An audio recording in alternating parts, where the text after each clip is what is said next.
Magandang araw mga kamanggagawa. Ako nga pala si Kagawad Brian Cinco ng Burawin, Leyte. Maligayang araw ng paggawa sa inyong lahat. Ngayong araw, mayroon akong iuulat sa inyo.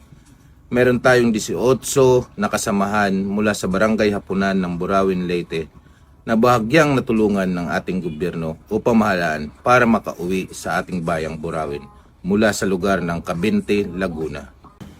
Itong mga kababayan natin ay nagmula sa Barangay Hapunan ng Burawin, Leyte at nagtungo sa bayan ng Cabinte upang magtrabaho bilang isang construction worker.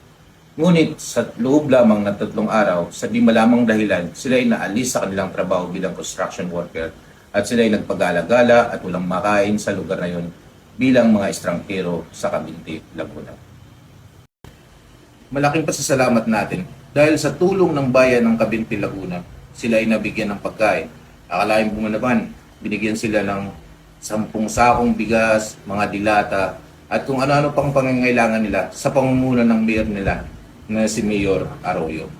At sa kasama na dun, yung MSWD ng lugar na yun. Hindi sila binabayaan, pati yung barangay na kung saan sila ay natagpuan doon sa Cabinte, Laguna. Malaking pasasalamat po namin sa pamahalaang lokal ng bayan ng Cabinte, Laguna dahil sa pag-aalalay sa aming mga kababayan na nagmula sa Burawin, Leyte. Tapos puso po namin pinasasalamatan ang iyong tulong. Akalain mo naman natutulog ka lang sila sa ilalim ng trapal.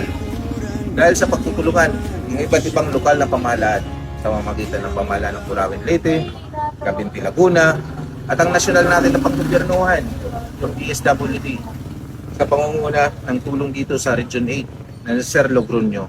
Siya ay nakipag-communicate doon sa national government.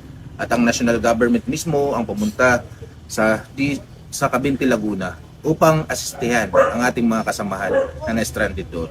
Dahil din nakipagtulungan sa ating mahal na Congresswoman, Lolita Karen Javier, at saka kung ano-ano pa yung ating mga nilapitan para makauwi lamang ang ating mga kababayan. Aabot to ng 5,000 bawat isa sa kanila upang makauwi sa ating bayan ng Burawin. Napakahirap nga. Imagine 18 times 5,000 ang kailangan natin.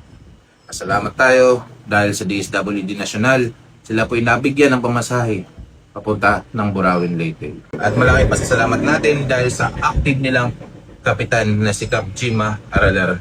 Siya talaga'y nagko-communicate sa akin halos araw-araw, nag-update kung ano nangyayari dyan sa kanila at kung may kinakain pa nga ba sila. Pasalamat na lang tayo, maraming tumulong sa atin. Ngayon ay araw ng paggawa. At dapat lamang tulungan natin lagi ang ating manggagawa. Dito na lang nagtatapos ang vlog na to. Maraming salamat ulit sa tumulong sa ating mga kababayan. Sana laging ganito nagtutulungan para rin sa ating bayan. Maraming salamat po. Ang mga polis, Kagawad Brian Cinco mula sa Burawin, Leyte. Mabuhay ang araw ng paggawa.